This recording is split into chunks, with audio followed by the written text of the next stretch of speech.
right. What is going on, everybody? Welcome back to another episode of the Liberty Lounge. My name is Jamie Cheerio, and I'm here with the founder of Liberty Networking, Mr. Jimmy Sorrells. How are we doing, Jimmy? I'm doing fantastic. Awesome. Well, welcome to Liberty Lounge. We are excited to be here. What we do here at the Liberty Lounge is interview members of Liberty Networking who are all about patriotic business and, conservative values. And we talk about their business, their story, what they're passionate about, and tips and tricks on networking. And today we've got our special guest, Mr. Matt Gilstrap. And let me give him a round of applause. Welcome, Matt. How are we doing? Good. Thank you so much for coming in. You are local here to Greenville? Yep. Yeah, born and raised in Greenville. Born and raised. One of the few that's left. That's that right. Is a fact. So. See, I moved here all the way from Oregon last year, and I feel everybody that I meet, they're not from here. And I think it'll be a cool transition here. You're a real estate agent. Everybody is moving to Greenville. Yeah. Talk to us a little bit about that. Yeah, everybody's moving here. It can get political to a certain degree because of why people are leaving. Like, I don't want to leave Greenville. I love it here. I'm born and raised here. I know the area very well. Greenville's grown tremendously. And I'm not leaving anytime soon. But why are people leaving these other states? And there's numerous reasons. I think 2020 kind of fanned that flame a lot with everything being shut down. And I've had clients say, hey, I found Greenville because I looked up places that weren't shut down. Mm-hmm. And South Carolina was one of the few states that did not shut down completely. That's my exact story. My wife and I, our church shut down, her school shut down, all of these things. And then we found South Carolina. We found a church. We saw people who were still meeting in person. And we found a real estate agent on YouTube. We moved out here without knowing a soul in the world. Yeah. So I'm sure you're getting that story every day. Yeah. But the main thing is, like, you left for various reasons. Remember why you left. That's right. Because I'm not leaving. And if somebody's got to go, that's going to be you or whoever came here from out of state. You know what I'm saying? Remember why you fled. So what are the top 3 states that you personally work with that people are moving from to here? I got folks moving from New York and California. And oddly enough, Florida. They're not leaving Florida for political reasons. They're leaving Florida due to weather. We call them halfbacks. Yep, They I've heard normally from New York. Yep. They retire. They I want to get rid of the cold. So they go to Florida, which is the exact polar opposite, and they normally end up in the Carolinas somewhere. That makes sense. They're normally retiring here. When I first moved here, I met a guy, and he had a shirt, and it said, "Welcome to Greenville. Thanks for visiting. Please don't move here." So I just thought and you were like, thanks, man. Yeah, I'm not against folks moving here. I don't think anybody that is local is against that. Right. But you don't want to bring your stuff with you. Yeah, absolutely. The only baggage you need to bring is your clothes, nothing else. So. Fair enough. So, Matt, tell us a little bit about yourself. Obviously born and raised here in Greenville. Yep. You can go as deep back as you want to, previous businesses, previous careers. How did we end up in real estate? I went to college, graduated, and then I started working in the small tech industry for a small tech company. And part of that is why I'm telling you that, because I had to go work at the corporate office, which is in California. That was in 2020. So January 2020 to June 2020, I was in California. Working out there in an apartment and stuff. We heard whispers of the corona, and we didn't know what it was. Obviously, we had no clue, and then we couldn't get parts for stuff that we're trying to build, so on and so forth. We fast forward a little bit. At the end of February, my family literally came out to visit me. Actually, I saw a Facebook memory early this morning. It was us sitting in front of 4 years ago to this day. We took a picture in front of the Golden Gate Bridge. Oh, nice. A full circle there. But anyways, so we heard whispers of this thing. They literally, the next week they left is when everything shut down. California, obviously, was the first to go. And literally, you couldn't do anything. Yeah. I can go outside and walk around. That was about it. So trying to learn that. Back home, my sister's best friend does real estate. Her and I work together. Talk to her, whatever. I realized I didn't want to be doing this forever because they were wanting me to stay out there, and I didn't want to. So I wanted to come back home and started doing real estate online because I'm sitting in my apartment all day doing absolutely nothing. Oh, no, I did buy an Xbox. Oh, there you go. So the day they kicked us out of the office, I went to GameStop, bought an Xbox. I'm glad I did. Yeah. But I played Xbox at night, and I did real estate online during the day.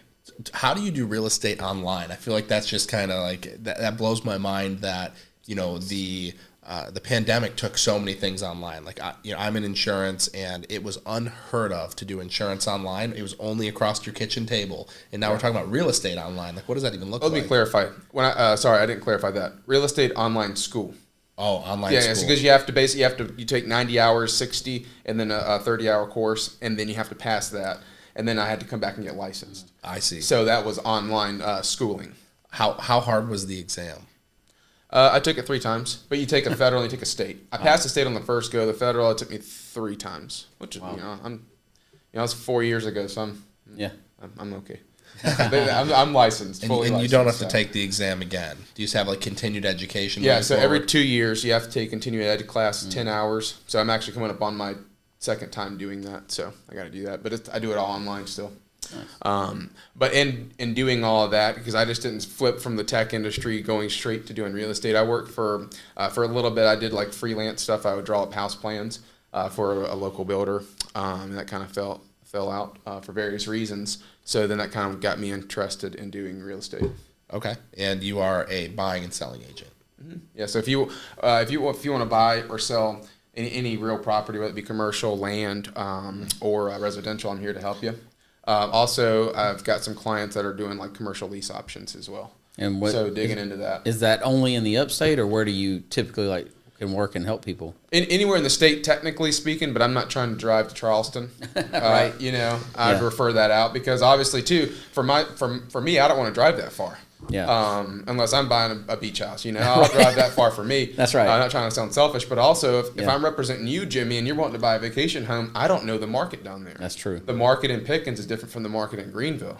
You got that. So you right. think of a whole different, another side of the state. I'm not doing you justice, so I'll just refer you out to somebody else that lives and knows that area much better than I do. Yeah. What is your favorite market in Greenville?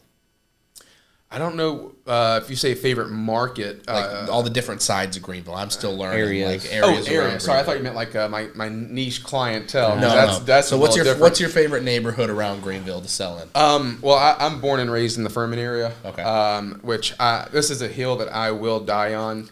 I will die on it 100% because people are starting to reference Berea as Traveler's Rest. Ooh. Those of y'all watching, Berea will never be TR. I was raised in Berea. Berea is Berea. TR is TR. We are not trying to annex more. In 2012, I believe, TR annexed Furman University, which is on the far side of Berea, which is where I grew up, to be TR city now. That's interesting. So, I live in I live in Berea. Yeah. And I have not heard that. So but you live in a different part of Berea. If I'm talking about the Furman side of Berea, like you live deeper into Berea. Yeah. Like people are referencing because they call it TR proper, whatever that means. There's no TR proper. Berea is Berea, 100%. I grew up on the backside of Furman. That's technically Berea, but it's on the far side of Berea, closer to Traveler's Rest. But everybody's wanting to be like TR. Yeah.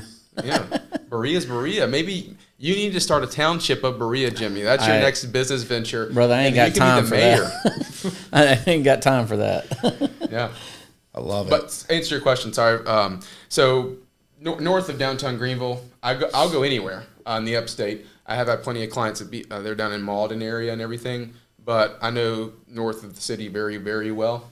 And even over Pickens County too. Yeah, There's a lot of land we live there. over in between Five Forks and Fountain Inn, and it's just absolutely exploding with housing everywhere you look. It's like it's either you're driving and it's a farm, and then a brand new neighborhood, and then elementary school over and over and over again. It just keeps exploding like crazy. People are moving here. Yeah. Well, also too, they just announced down your way that it's going to explode even more so than ever is the Tesla. The Tesla distribution center is going to be down there, and that's another reason why people are moving here too. You got to think about the upstate as a whole. Greenville's already. We're exploding here. Spartanburg's exploding. So where are we meeting in the middle? So the next step is going to be that 26 corridor, which is Duncan, Lyman, Moore, Boylan Springs, Inman, on the way up to Landrum. That area is exploding right now too. How come you didn't mention Anderson?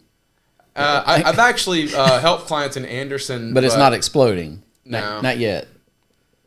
Or just not, yeah. Okay. I mean, it might at some point, but there's big industries down there too. I think Michelin's got a plant. I think Bosch is also down there. They got a lot of industries like that. Yeah. So it's a good area too. There's not really a not exploding area in the upstate that is. Yeah. Yeah, I mean that's exactly what we're seeing. I mean, but BMW's here, and now Tesla. I mean, Michelin, Bosch. I mean, that's a lot of big names. Yeah, Ryobi's here. Charter, they have a big hub here. What's that? TD Bank is also here. I mean, you could just keep rattling on. And then also we mentioned BMW. Walmart distribution centers up here too. Relatively, it's but anyways, you mentioned BMW. Well, all their suppliers are also here. That's true. Yeah. So a lot of them. I mean, Greenville was like the most up and coming city that I had never heard of. Like being from the other side of the country, Why? someone said Greenville. I was like, where the heck is Greenville? Like, I've never even heard of that before. North Carolina or South Yeah, Carolina? someone goes, you moving to North Yeah. Carolina? I go, I've heard that they are very different cities, Greenville, North Carolina, and Greenville, Yeah. South Yeah. Carolina. So, But it's a little fun fact, perhaps. Greenville County is the largest county in the whole state. Oh, And TR zip code is the largest zip code in the county. You can be in, if you're at Furman University, more or less, 29690 is the zip code. It goes all the way up to the North Carolina line. oh wow.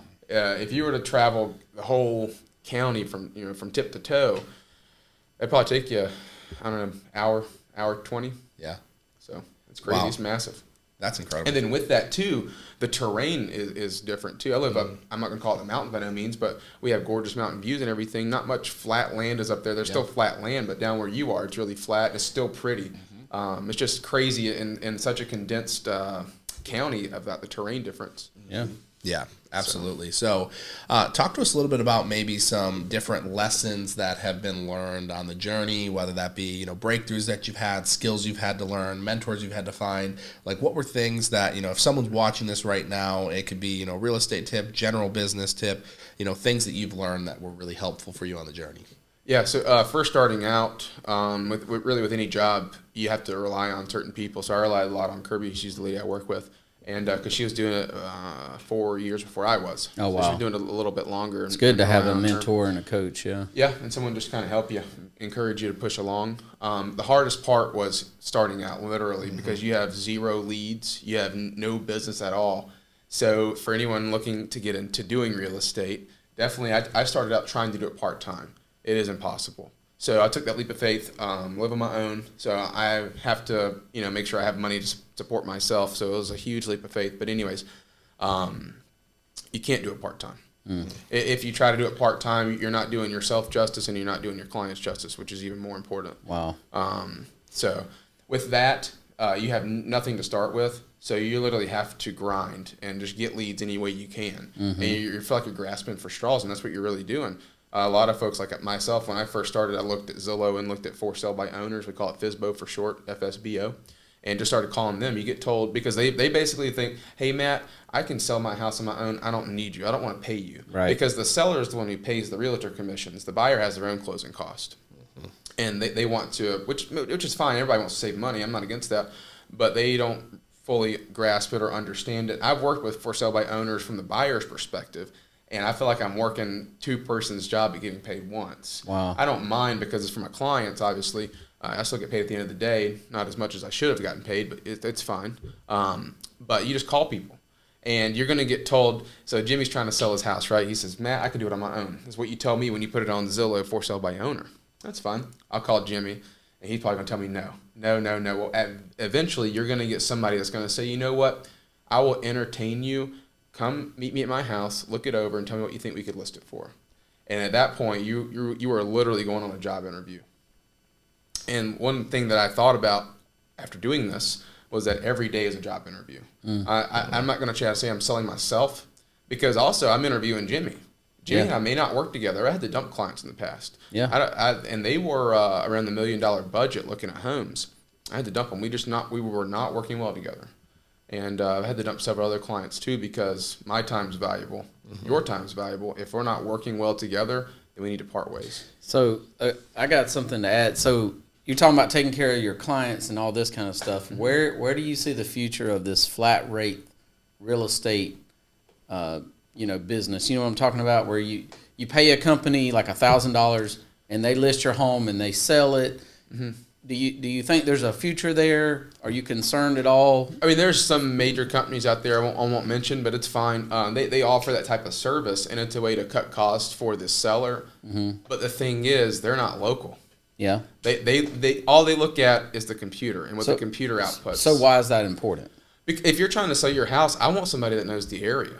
And more importantly, the main thing is, if I call you, I'm not going to mention names by no means in this podcast at all, but there are people, agents, that I do not want to work with because they do not pick up the phone. One, I'm currently I'm waiting on getting something, I text this individual and I haven't gotten it. And my client's saying, Matt, where is it? Where is it? Where is it? Right. I'm like, listen, Jimmy, I'm trying my best to get it, but that other agent is not communicating at all. If they communicated one message, it's more than what they've done. They have. They haven't. So that's the most important thing is communication. Mm-hmm. You don't have to have the best communication skills. I mean, Moses didn't. He ended up pretty well, you know. Yep. But what I'm saying is just communicate the best you can. Pick up the phone if I call you. If I don't, and if you can't in the moment, that's okay, but call me back. Absolutely. Send me a text. For sure. That's the most important thing. And that's the hill I will die on. There's probably more hills too. Talk to us about maybe some crazy client stories. What do you got? Got plenty of those. But did I answer your question, Jimmy? Won't someone local and pick up the phone? When a corporation's trying to sell your house, you're dealing with corporations, so you might get ping pong back and forth. You probably know this as well in the insurance industry too. That's why you have to call. You get your car totaled, or you got to call some big corporation. You have 4 different people working on your one file, and you don't know who to call. But crazy client stories, I could ramble on and on because when you first asked me what's my niche, I thought you meant my niche clientele. Mm-hmm. There's some other folks, another real estate agent in the group. She's great, and she's like, oh, my niche is I luxury homes. And I'm like, oh, okay. What's your niche, Matt? And I'm just like, I've sold a lot of mobile homes here. Yeah, which is great. I'm not knocking the mobile homes because they're pretty easy to sell, Well, just give us the top crazy 1 or 2 stories that come to mind. So one time there was a little patch of land that is over in Taylor's, and we fast forward a little bit. It's a young couple, super nice. I still communicate with them, but I'm not really sure what happened. But the husband's name appeared on 3 different country terrorist watch lists. Oh no! So that was a new one for me. The attorney calls me. She says, "Hey Matt, this person's name is on 3 different country terrorist watch lists. We don't think it's him." Because of the birth dates, they don't match. Like one was in like 68. Mind you, my client's younger than I am. He's like 22. So there's like no way. And like one was like 72. Like none of the birth dates could add up. But still, it was like I was kind of taken aback. Like, well, I don't know, Miss Attorney. I'm not gonna call him and say, hey man, are you a terrorist? That was kind of funny. There was another one where my client showed up late. Closing was, let's say it was at 10. I call them because they weren't there. It was like 9:55. Normally you get there about 10, 15 minutes early. And they just woke up, which was interesting. And they rolled out of bed and hauled it to the attorney's office. And some way or another, I'm not sure how it happened, but she wanted me to scratch her back. And I used my knuckle. Oh, wow. And then wash my hand. It's at closing table, by the way. So wow. It was super weird. Not doing that service again. You charge extra for that? No, I just don't do it. Not enough money. No. It's so weird. Mind you, her husband sit beside her. Weird. That is weird. Yeah. Have you had any scenarios in which someone's asked you to sell a house that you thought, well, this is not sellable, or you guys need to do a lot of work to clean this place up before we can put this on the market? Yeah, I've tried, but eventually you have some clients that it depends on the situation. You're there as an advisor. And whenever you want to come sell your house, I print out the facts of what homes similar to your house are selling for in your area, and that's the fact. You can't change that. Then you bring in the emotion to it. Well, it's your house. You don't see things that I'm seeing. Someone that's walking in. Sometimes you walk into someone's house, you don't think it smells different, but I walk in and I'm getting all these different odors and stuff, which sinks to me. But to you live in that, so you don't realize it. Yeah. So the same for the house. You're not seeing all these defects and things. And same for my house. I live in it, so I see all this stuff daily, so I become blinded to it. Yeah. That's when you need somebody else to step in and say, hey, Matt. It's even in personal life, because when you get to going, you're just living life, and then you need somebody alongside of you saying, hey, Matt, I noticed you've been acting like this lately. You've been doing this lately. You've been acting different lately. Because we all have blinders. Sure. So the same for selling a house, too. So sometimes people are headstrong, and you just list it. And you are taught very early on in real estate to never list a house, never lose a listing over price. If you think your house is worth $1 million, but I'm only seeing it's worth $300,000, I'll list it for $1 million for you, and it's not going to sell. And eventually, you need to realize that. And also, feedback's too important. When people show your house and let's say that it's dirty, let's say you have dogs and there's claw marks everywhere on the house, on the back door and stuff like that. Well, we get feedback if the agents leave the feedback, that is.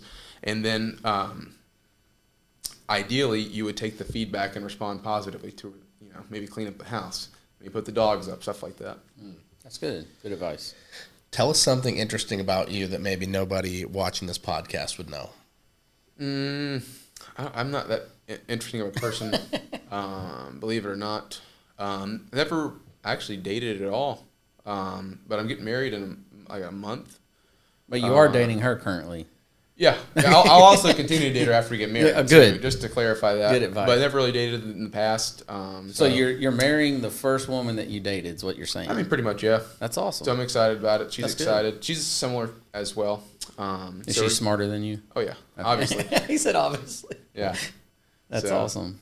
But it's also coincidental. It's not how we really met, but she builds houses, which is Nice. It's so cool. Yeah. I love that about her because she knows all the stuff. Physically builds them? Like she's She's a manager. Oh, She's a okay. project manager. I didn't know if she was swinging a hammer. So then, from a bias perspective, do you push clients her way who are looking to build homes? She works for a builder. Yeah. So she's a project manager for a national builder. Mm-hmm. So I can't really do that. I mean, not that it's illegal or anything. I just can't. Yeah. Because she works, for a builder. That's national. So if it was a local builder and I have clients all the time that want to buy land and build on. But if she was her own, small custom builder, then, oh yeah. Awesome. All right, let's transition a little bit. Let's talk a little bit more about Liberty Networking. Jimmy, just give us a little commercial on what is Liberty Networking, why was it founded, and what can people get from it? So Liberty Networking is an in-person network organization for patriot entrepreneurs and professional salespeople who want to grow their business through building relationships and passing referrals, supporting each other on social media and at events. So our core values are liberty and integrity, and our core focus is building authentic, long-term relationships. Was Liberty Networking the first networking group that you were a part of? Officially, yeah. Yeah, the lady, her name's Sharon. She's in my chapter. Her and I tried to start a networking organization, TR. It's a national one, and that didn't work out at all because that was also during the Corona where this organization did not want people meeting physically, what have you. So I couldn't even get people to sit on a Zoom call in front of a computer at their house. So it was next to impossible. That was when one of her friends that does mortgage lending, she was or is in Liberty Networking, and that's how Sharon found out about it. And then that's how we connected. Well, that was Shannon Humphreys, right? Mm-hmm. I believe so. Yeah, she's in. That's true. She's actually an OG in Liberty Networking. Yep. But so Matt, by the way, you are the chapter president of the Travelers Rest, the Trailblazers chapter. Yep. Right. Yep. So how long has that chapter been going now? Going on 2 years. Oh, so it's over. Okay. This August will be 2 years. Nice. Okay, and what are some examples of seats that you have filled in your chapter? Right now, I mean, the first to go are always the real estate seat, which is the one that I hold, the lender, and then the insurance. We have a roofer. We have a business coach or just a coach in general. And then we have a travel agent. And then they dropped out recently, which is okay, but they're thinking about rejoining, but they just had a baby. So they're super busy and they have a couple other business ventures, but they do music and they do artistic creation. And a nonprofit. Yep, we have the nonprofit. Which we interviewed Rick. Oh, you already have? Yes. Mm-hmm. Nice. Yes. Yeah, he's great. Rick crushed it in here. Okay, awesome. So talk to us a little bit about what can somebody hope to get out of networking if done right, and maybe what is like a tip for someone who's never been a part of a networking group? How can they come in and get the most out of this? Yeah. So for the past 2 years, I never did networking or really knew of it in the past at all. So I'm learning. Every day I'm learning something, as we all should, but especially with networking. But the way I view networking is, like Jimmy just said, you're building lasting relationships. Because I want to be the person that you call if you need help. Mm-hmm. If it's real estate, great. If it's not real estate, great. That's even better. Because people that are in networking, the goal is to network. That makes sense, right? And build relationships even outside of business. Yes. If you're going through something and you feel like I'm somebody that you can talk to or need help, even if you need help moving or painting a wall or something, it's just building friendships that are going to last a long time. Sure. So, yeah, so it's being the local community connector, right? Mm-hmm. That's good. Yeah. That's good. Okay. If somebody was shy, what advice would you give to them when they're coming to like a social or they're coming into an event that they were invited to for the first time? Yeah. So we mentioned the word social. I'm not sure if people know what the socials are, but that's what I think makes Liberty Networking out of all the other ones jump out is that the socials. They are for Liberty Networking members. They are open to the public, though. But it's basically, I call it a family reunion, essentially, is what it is. Oh, Every good. single month is a family reunion where there's other real estate agents in there. We're not competing for business, but we're just talking to each other, growing and learning more, learning from each other. It's not a competition. And I think if you view it as competition, you're not getting the best out of the network experience. Yeah, that's good. I mean, that is one thing that sets us apart. When we do a monthly social, we're supporting a different local business and a different nonprofit every month. Yeah. And people really get behind that. Yeah. So that's great. But to answer your question, if you're shy, that's okay. Just show up, because there's going to be people that aren't shy at the socials, and they're going to reach out to you, guaranteed. And if they're not, then that falls on that chapter that they're not doing their job. Like when we're hosting our social in May, right?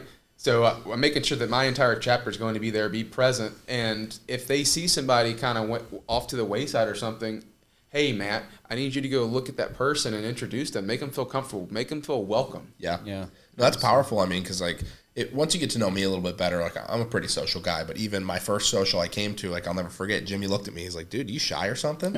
And I was like, for some reason, I'm feeling a little shy right now. I don't know anybody here. Like, this is totally out of my comfort zone. And now, I'll walk around like a social butterfly. And then we just started a new chapter in Five Forks. And I found myself at the first meeting sitting down at the table and waiting for the meeting to start. And I was like, what am I doing? And the next meeting, I'm like, no, like when people are coming in the door, let's greet them. Let's bring them in and say, hey, how you doing? Who invited you? What's your business? Hey, let me introduce you to so-and-so sitting over here. And I think it might have been Liz who taught us that, like to introduce yourself to someone and then pass them off to somebody else. 'Cause it's like, I'm going to introduce you to somebody else in the group, and then I'm going to go back to greeting more people. And I think the that's atmosphere of the powerful. chapter means a lot for a guest to wanting to come back, for sure. Yeah, absolutely. I mean, I've been in meetings where guests have come and they didn't want to come back because it was kind of an awkward meeting. Yeah, well, you say that, but also on the other side of it, like the name Liberty Networking, you're going to think it's an organization that promotes liberty, which is great.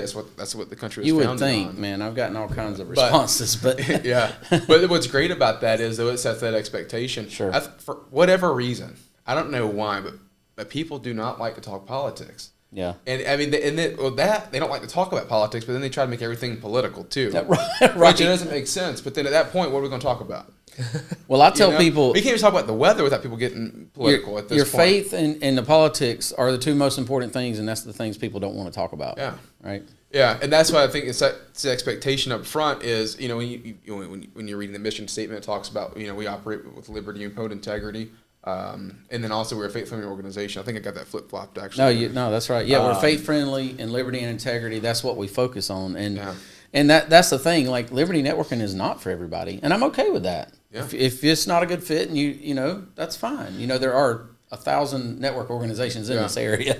Yeah, but it sets that expectation that says, Sure, because it takes away all the conversation barriers, and people that may not be a fan of liberty or whatever, they're still welcome to come visit. They will, Absolutely. we just don't sit around in a circle talk about politics, but it also opens up those doors that society shuts down, saying, hey, we can't talk about this. That's good. Why can't we talk about it? Sure. Because if you say I can't talk about it, I want to talk about it even more. Yeah, I mean, when I was living on the other side of the country on the West Coast, it was almost like I had to kind of like put out a little feeler to see how you'd react. And then, oh no, that conversation's off limits, no. or I'm going to get canceled here if See, I bring that I up. don't And then think it's I like somebody would react well. And it's like, okay, now I can show you who I actually am. I just don't think I would do too well in that. I don't think you would. Yeah, you kind of feel like a missionary in like the Middle East somewhere. Like you have to be kind of secretive about who you talk to about church. Right. Like, hey, Yeah. And it was always funny because when I'm from Michigan, so Midwest guy. Michigan, traditionally a very conservative state. It's gone the other way the last couple of years, unfortunately. I move out to Oregon, complete culture shock. Like I'm just like, whoa. And I'm going out and I'm meeting with people in the home about insurance, and probably 8 out of 10 times there's just CNN on in the background, Right. and they've got every political sign in the front yard. And I'm like, okay. But then I would show up to the farmlands, and there'd be someone who'd have a Trump 2020 sign out front, and I'm like, this is a sale automatically. Like, there's no doubt about it, just because I'm going to be able to build rapport with this person, be myself. And, I can build rapport with anybody, but I'd walk into the home of the person with CNN on the background, and I'd grab the TV remote, and I'd turn it off and say, hey, sorry, ma'am, I've got ADD. I can't watch that. I won't be able to focus. I have a friend, his in-laws they live in Seattle, and he's like, if you're in Seattle, it's one It's completely different. But you go out over the mountains and everything. He said it's a completely different. Different. Yeah. You get off the main freeway, and it is conservative country. Like I made some money in some of the best relationships I ever made in the farmlands of Oregon. Sure. And I would have never expected that. When I was in the cities, man, I was avoiding mobs and all kinds of things in the morning. I mean, you even look at South Carolina. Greenville's getting more blue. Columbia is blue, and Charleston is kind of more of a purple. It's getting more red at this point. But they just let their first Republican mayor. Oh, I didn't know that. Nice. I don't know much about him now. Just know he's a Republican. That's about it. Okay. So hopefully they're moving in a different direction down there.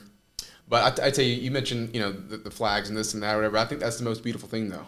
If you think about it on a grand perspective, is that we have the freedom to do that. Absolutely. Like we're not told that we have to worship or we have to vote for. We have the freedom to choose of who we want to promote, and we should do that every single day in conversations and things of that nature. On the flip side of that, though, is we have to be careful. We have to be real careful because a lot of people, whatever they're fed is what they put out. They don't actually do the research. They don't look into stuff, and they don't actually dig into, hey, what's the media teaching me now? Because the media, I saw a clip and it had like a bunch of different news outlets, and they were all saying the same thing at the same time. Yep. Oh, I've seen that one. Yeah, that one's crazy. But I don't know if this is a political part of the podcast or not by no means. But another thing, I don't believe in hate speech. Yeah. It's all covered under the First Amendment. There's speech that you hate, but there's no such thing as hate speech. Right. But back to the Liberty Networking, I do appreciate when we talk about speech that we're free and we're not going to be, did he really say that? About a political candidate or whoever. Censored. Yeah. Yeah. Talk to us a little bit about what you've gotten out of Liberty Networking. I mean, I think that when somebody comes in, I mean, it's no secret that in order to join the network, we've got some yearly dues. And our yearly dues, they're $400. We're not trying to hide that. And it's also, probably on the cheaper end of dues when it comes to networking organizations out there. But people will still look at that and they'll go, am I really going to get a return on my investment? Like, is this really worth it? Like, what have you gotten out of Liberty Networking? And then someone who's kind of looking at that going, like, what could I get out of it? Obviously, they have to put in the work in order to get that ROI. But what have you gotten out of it? And then what potentially could they get out of it? Yeah. So, I mean, you talk about the annual dues. That's skin in the game at that point. And with everything, I tell people there's risk. There's a chance that you pay Liberty Networking $400 and you get absolutely nothing. There's a risk with everything, but do we live life afraid all the time because we won't be able to live at that point, So you get out what you put in. That's right. If you're not showing up to be present, if you're not meeting people on a one-on-one, I do appreciate this, Jimmy. When we talked, some time ago, you said, hey, Matt, the network meetings are not for you. They're for the guests. Yes. I was flip-flopped on that. I was like, man, we get to meet together. We get to have corporate gathering. They're not for us. The one-on-ones are for us. The RBMs, so are we, the relationship building meetings, they're for us. Am I having those? Mm-hmm. Like, man, I'm not getting anything out of this thing. Well, who are you talking to on off the network general meeting basis? Who are you meeting with? Who are you networking with? Who do you communicate with outside of the organization that could be a part of us? Are you making sure that you're inviting people? Because you only get out what you put in. If, let's say that I'm sending Jimmy referrals and he's sending me nothing, well, that's probably in my subconscious going to make me think negatively towards Jimmy. Ideally, I want to be on front of Jimmy's mind every single moment of the day. Top of mind. Yeah. Mm-hmm. Talk about referral partners. Like, what is your ideal referral, or maybe what is a referral partner?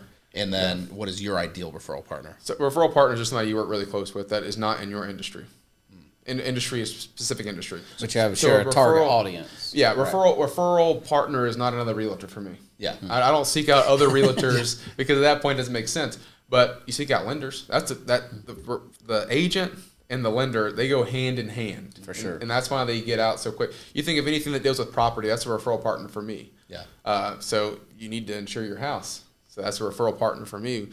Which is going to be Tony. She's in our chapter. She does our insurance. Property management companies? Mm-hmm. Yeah. You can really just rattle on the list. I mean, you can even go to surveyors, and then you can even go to specific home inspectors, HVAC, general home inspection, pest control. Sure. And then who's a referral partner for them? Yeah. So. That's good. That's good. You got anything else you want to ask, Jim? Man, I'm good. Yeah, that's awesome. Awesome. Well, guys, we really appreciate everybody for listening today.